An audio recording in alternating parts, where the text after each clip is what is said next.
If you want to make money from stocks, but don't know anything about stocks, this is the video for you.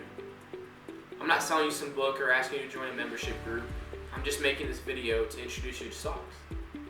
I filmed this video in my parents' living room, wearing shorts and a t-shirt, to show you how plain and simple stock trading is. You don't need a college degree or even an expensive suit to trade stocks. All it takes is research and patience. Let's get started. Forget about the word stock right now, and let's talk about t-shirts. How do you make money selling t-shirts? You make a t-shirt for $5 and sell it for $10.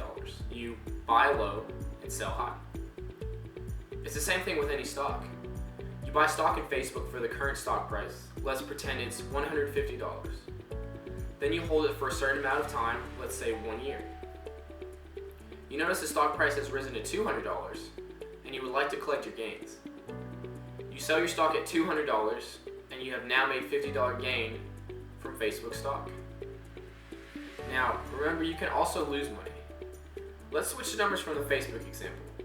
You buy stock in Facebook for $200 and hold it for a year. Your car breaks down and you need cash to pay for repairs. The current stock price of Facebook is $150 and you sell so you can make the repairs on your car. You have just lost $50 from Facebook stock.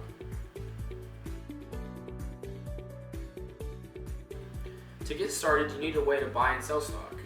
The place where the buying and selling of stock happens is called the stock market, just like any other market you would go to for groceries, furniture, or electronics.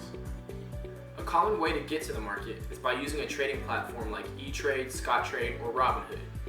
After you create a free account, you'll have to add money to your trading account by transferring money from your bank account.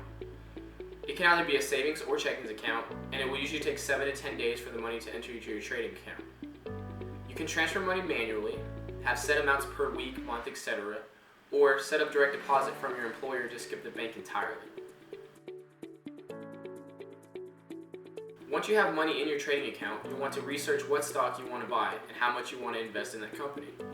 You can look at a company's finances, upcoming product launches, user growth, changes in management, and a lot of other factors to help you decide. Once you have picked your stock, you then create an order to buy the stock. Then your order to buy is floating around somewhere until it can find someone else's order to sell that it matches your order to buy. The order is completed and the transaction is made, just like buying a product at the store. Now you officially own stock in a company. When you're ready to sell the stock, hopefully at a higher price, then you can create an order to sell and wait for a match from a buyer for the order to be completed. The money from the exchange is then entered back onto your trading account and you can buy more stock, transfer the money back to your bank account, or wait until you find another attractive stock to buy. The price the stock is selling at, aka the number you see on the internet or TV with a symbol next to it, is the last price the stock was exchanged for. Back to the t-shirts. If you sell a t-shirt for $10 and your customer raves about how great your t-shirts are, then a new customer wants to buy your t-shirts for $15. After the sale is made, the new price of your t-shirts is $15. It works the same way for a stock. Every popular trader claims they have the secret formula to getting you insane profit as quickly as possible from the stock market. Ignore them. Get familiar with different techniques and understand different strategies that traders take to increase their chances of success. Then form your own idea and start trading with anywhere between $50 to $200 until you feel more comfortable trading at the stock market. Do not sign up for paid memberships. They aren't scams, but the information is out there for free, so take advantage of it. The best piece of advice I received from any trader was from Jeremy, the creator of the Financial Education Channel. Be sure to check him out. Do not invest any money you can't afford to lose. Don't base your budget off anticipated gains from the stock market. All gains should be treated as a bonus, not steady income. Those are the very basics of the stock market. I would love some feedback, and if you want more information, add me on Instagram or Facebook and shoot me a message. I'll make more videos on the stock market if this video does well. Well, that's that. Thanks for watching.